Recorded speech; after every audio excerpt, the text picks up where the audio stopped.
Iran ने Israel के ऊपर मिसाइल दागी की, उसके बाद से इजराइल बदला लेने की बात कह रहा है और लगातार लेबनान में और यमन में उसकी कार्रवाई जारी है। वो वहाँ पर मिसाइल्स के ज़रिए अटैक कर रहा है।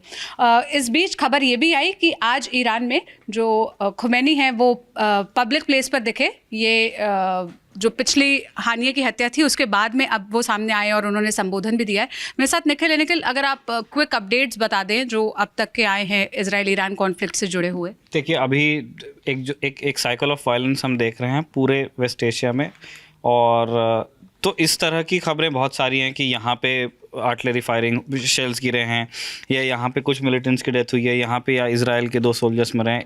ऐसी सबसे बड़ा अपडेट यही था जो फ्राइडे की, मतलब हिंदुस्तान के हिसाब से दोपहर होगी, तेहरान में सुबह थी, जब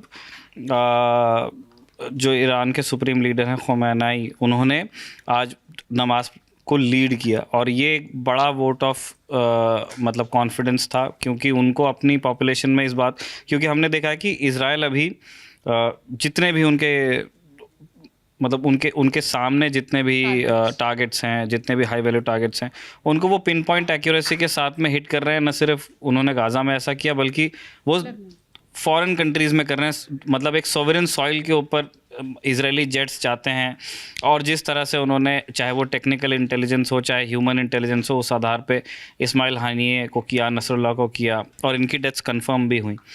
तो उसमें और खुमैनी, उनके इससे पहले भी उन्हें टारगेट किया गया है, मतलब लाइफ अटेम्प्ट्स उन पर रहे हैं। और ऐसे हाइटेंड मतलब सिक्योरिटी सिचुएशन में वो बाहर आए, उन्होंने प्रेयर्स को लीड किया। तो एक वो मतलब वो एक तरह से सपोर्ट गैल्वनाइज करने का एक उनका प्रयास था कि नहीं, अभी भी ईरान कंट्रोल में है, वो सोच पा रहे हैं, देख पा रहे हैं चीज़ें कहाँ जाएंगी। और मुझे याद है निखिल, मतलब आप ही थे जब हम न्यूज़ रूम में डिस्कस कर रहे थे, ईरान ने जब मिसाइल से अटैक किया था इजराइल के ऊपर, तब उसके बाद ये अपडेट आया कि इजराइल बदला ले सकता है और वो टारगेट बना सकता है सीधे ईरान के सुप्रीम लीडर को, और कहा गया कि उनको सेफ लोकेशन पे ले जाया गया है। वो एक ऐसी सेफ लोकेशन पर, ऐसी कोई, मैं बस एक इसमें ऐड कर, ऐसी कोई पिन पॉइंट एक्यूरेट इन्फॉर्मेशन नहीं थी कि खुमैनी ही टारगेट किए जाएंगे, क्योंकि जैसे नसरुल्लाह को या बाकी हिजबुल्लाह या हमास लीडर्स को या हूतीस को टारगेट करना एक बात है। खुमैनी एक सोवरेन कंट्री के सुप्रीम लीडर हैं। आप उनके बारे में क्या सोचते हैं दूसरी बात है, लेकिन वो एक राष्ट्रपति से भी ऊंचे ओहदे में उस देश के लिए तो हैं ही। तो उनको असैसिनेट कर देना उतना भी इजी नहीं है। लेकिन हाँ, ये बात ठीक है कि उनको उस दिन बंकर वगैरह में शायद ले जाया गया था, क्योंकि उस दिन का माहौल ऐसा था। प्रेयर्स लीड करना एक पब्लिक, मतलब वो ज़्यादा इजराइल को नहीं, वो ज़्यादा अपने देश को बता रहे हैं कि नहीं, ऐसा नहीं है कि मतलब मक्खियों की तरह लीडर्स मार दिए जाएंगे और उससे हमारा कॉन्फिडेंस नीचे आ जाएगा। इसलिए बड़ी सियानी उम्र के हैं और फिर भी वो बाहर आए और उन्होंने प्रेयर्स को लीड किया। ये आज मतलब ऐसा मैसेजिंग के हिसाब से सबसे बड़ी चीज़ यही थी। दूसरी ये है कि लेबनान में अब जब बहुत जगह हमने ये चीज़ छपी हुई देखी कि जब ईरान की तरफ से मिसाइल अटैक्स हुए, उसके बाद में लेबनान में ग्राउंड ऑपरेशन हुआ है। ये बात ठीक नहीं है। और मतलब जो आप ये कहिए कि वहाँ पे उन मिसाइल अटैक्स के पहले भी इजराइल के ऑपरेशंस चल रहे थे, उनकी डेप्थ बढ़ गई। अब वो कितनी बढ़ गई है ये हम इसलिए नहीं बता सकते हैं अपने दर्शकों को, क्योंकि वो एरिया डीपॉपुलेट हो गया है। इजरायली सिटीजन्स इजराइल की तरफ नहीं रहते हैं वहाँ पे। लेबनीज़ 12 लाख के करीब जो नागरिक हैं वो विस्थापित हो गए हैं, वो भी वहाँ पे नहीं है। और प्रेस वहाँ पे अलाउड नहीं है, मतलब इजरायली आर्मी ने फॉरबिड कर रखा है वहाँ पे, इसलिए एक्यूरेट इन्फॉर्मेशन किसी के पास नहीं है। लेकिन यह है कि कई लेबनान के गांवों तक के इजरायली फोर्सेस हैं और अलग अलग दावे आते हैं कि इतने हिजबुल्लाह के फाइटर्स मरे हैं। मैं कहीं देख रहा था कि रॉयटर्स पर ही कि 2 इजरायली सोल्जर्स के मारे जाने की भी खबर है। लेकिन इन चीज़ों को सब्सटैंशिएट होने में बहुत वक्त लग जाता है। नया अपडेट इसमें क्या है कि दोपहर में ऐसी सूचना आई थी आज 4 अक्टूबर के रोज़ ही कि यमन में जो हूती रेबल्स हैं, जिनके पीछे भी ईरान का समर्थन है, सपोर्ट है, वो उनको आर्म करते हैं, ट्रेन करते हैं, पैसा तो देते ही हैं, उनको भी टारगेट किया गया है। और शुरुआत में ऐसी खबर थी कि अब ये कोalition एफर्ट की तरह नज़र आ रहा है कि न सिर्फ इजराइल बल्कि यूके और यूएस के भी जो वहाँ पे एसेट्स डिप्लॉयड हैं, उनकी 4th फ्लीट यूएस की वहीं पे है, तो उन्होंने शायद टारगेट किया। लेकिन अब गार्डियन मेरे सामने है और गार्डियन का जो लाइव पेज है उसमें गार्डियन ने ऐसा लिखा है कि गार्डियन की सूचना ये है कि यूके इन्वॉल्व नहीं था। तो अभी फिर अगर गार्डियन की बात सही है तो फिर हमारा फिर अभी का नॉलेज ये रहा कि हूतीस को अगर किसी ने टारगेट किया था तो वो शायद यूएस के ही एसेट्स रहे होंगे। मुझे एग्जैक्ट नहीं पता है कि वो मिसाइल्स का इस्तेमाल उन्होंने किया था या ड्रोन्स का, लेकिन टारगेट किया गया है। दूसरा तो ये एक नया फ्रंट आपके लिए खुल रहा है लड़ाई का, अगर ये बातें वाकई सही हैं कि बड़े नंबर्स में हुतीज़ को टारगेट किया, क्योंकि इससे पहले भी जब जब उनके टैंकर्स पे अटैक्स बढ़ जाते थे, हुतीज़ ने बीच में मतलब उस टैंकर पैसेज को थ्रॉटल करने की बड़ी कोशिश की, टैंकर्स पे चढ़ जाना, उनको एम्बुश करना, उनको अबडक्ट करना। तो इसके बाद में उन पे मिसाइल अटैक्स हुए हैं इससे पहले। तो आज जो हुए हैं उनका स्कोप क्या इतना बड़ा है कि उसे हम युद्ध कह दें, कॉन्फ्लिक्ट कह दें, अभी ये स्पष्ट नहीं है। लेकिन लेबनान में जो लड़ाई चल रही है अब उसकी विभीषिका हम देख रहे हैं। हमने जिस दिन पेजर अटैक्स देखे थे उस दिन भी ये था कि ठीक है, इजराइल का ये दावा है कि पेजर अटैक हिजबुल्लाह के फाइटर्स को निशाना बना करके किए गए हों, लेकिन उसमें कोलैटरल डैमेज बहुत था। छोटे छोटे 2 बच्चों की जान उस दिन भी गई थी, कई सिविलियंस की डेथ हुई थी। यही चीज़ जिस दिन अगले दिन जब वायरलेस के अटैक्स हुए उसमें हुआ, उसके बाद फिर वो पूरे अपार्टमेंट मतलब उनको मैदान बना दे रहे हैं। तो उसके बंकर में हो सकता है नसरुल्लाह हो और 4 आतंकवादी या उग्रवादी हों, आप जो भाषा इस्तेमाल करना चाहें, पर उन अपार्टमेंट में ऊपर तो लोग रह ही रहे हैं।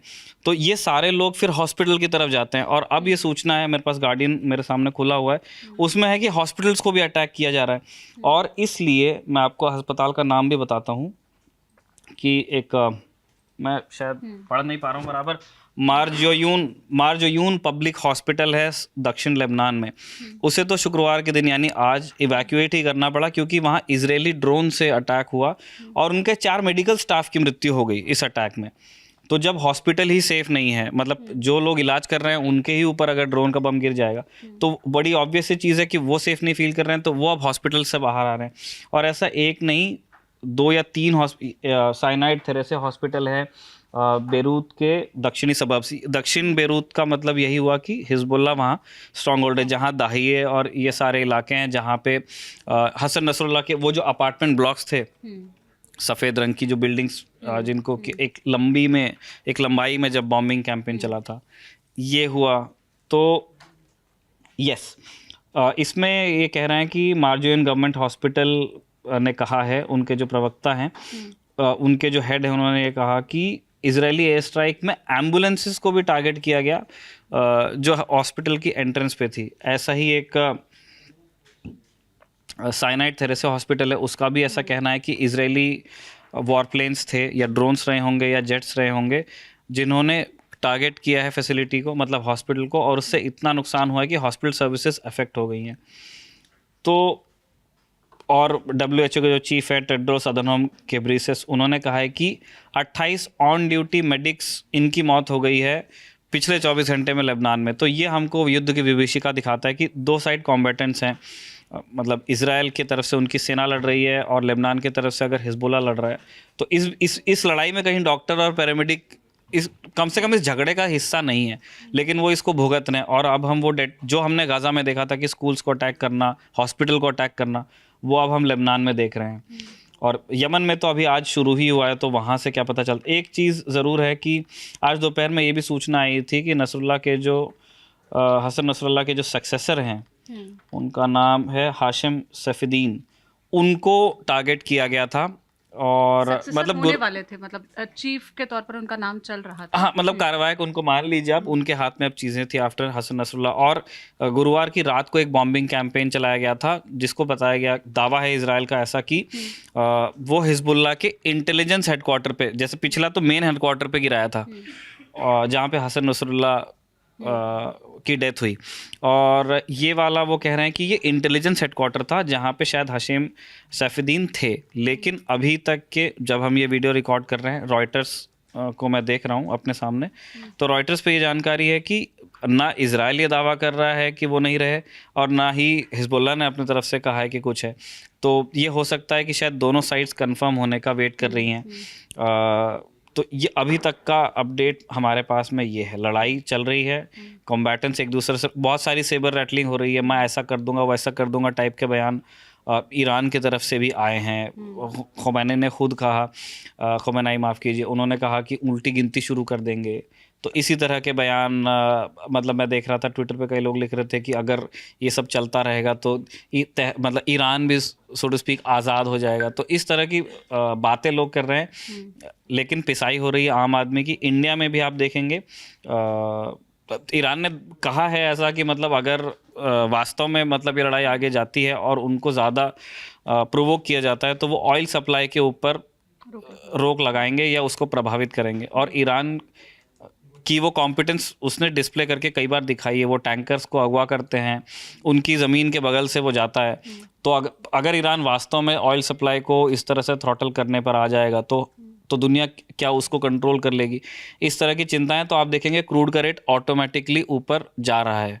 हर मार्केट सेशन में कल गया था, आज भी गया था, और ये स्ट्रेस आपको दुनिया भर के मार्केट्स में दिखेगा। इंडिया में भी आप देखेंगे, बहुत तो नहीं लेकिन जिन्होंने इन्वेस्ट किया हुआ है चाहे फंड्स में चाहे स्टॉक्स में, वो अपना खुद का पोर्टफोलियो चेक कर लें, आपको एक डिप दिखेगा। तो उसका एक कारण यही है कि एक अनसर्टिनिटी है दुनिया में कि क्या एक फुल ब्लोन वॉर होगा, क्या एक तरफ ईरान और उसके एलाइज और प्रॉक्सीज होंगे, क्या इज़राइल एक फुल ब्लोन वॉर एक और फ्रंट पे चाहेगा। अगर वो करते हैं ऐसा तो यूएस उनको किस हद तक के जाके सपोर्ट करेगा, क्योंकि यूएस ऑलरेडी बिजी है मिडल ईस्ट में पहले से, और यूक्रेन में उनका काफ़ी खर्च हो रहा है और एडवाइस कर रहे हैं, वो हेल्प कर रहे हैं। तो उनके लिए ये एक नई चुनौती की तरह होगा। तो अभी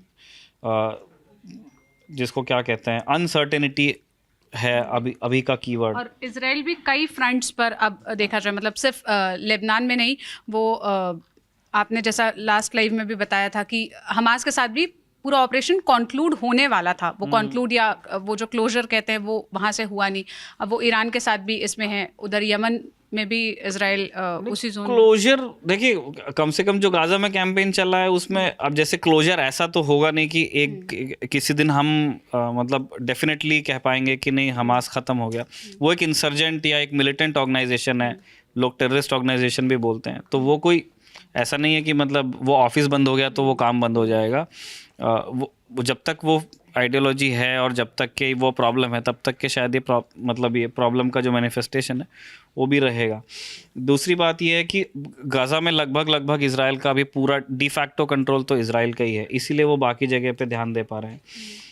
तो और इजराइल अभी इसलिए ये सारी चीज़ें कर पा रहा है क्योंकि मतलब इंटरनेशनल कम्युनिटी में अभी तक के इजराइल को उस तरह से क्वेश्चन नहीं किया गया है, और उनको अभी जो उनका सबसे बड़ा सपोर्ट सिस्टम है यूएस, उसका उनको बढ़िया सपोर्ट मिल रहा है। आज तो खबर भी है कि यमन में भी यूएस ने किया है हुतीस पर अटैक। तो हमको अभी देखना है कि आगे क्या। लेकिन अभी सबसे बड़ा प्रॉब्लम या सबसे ज़्यादा डर अगर लोगों को है तो वो 7 तारीख से है, क्योंकि हफ्ते का पहला दिन वो होगा और वो बरसी होगी जब इजराइल पर अटैक किया गया था हमास द्वारा। जब बॉर्डर क्रॉस की गई थी गाज़ा की, कुछ पैराट्रूपर्स आए थे, कुछ रॉकेट्स दागे गए थे, लोगों ने उस बॉर्डर को फेंस कट करके या फेंस को गिरा करके वो लोग अंदर आए थे और उन्होंने फिर कत्लेआम मचाया था, जिसमें कहते हैं कि 1200 इजरायली सिटीजन्स की जान गई थी और कई अबडक्ट हुए थे। तो उसकी बरसी आ रही है। अब इजराइल के लिए ये एक बहुत बड़ा दिन है क्योंकि वो अपने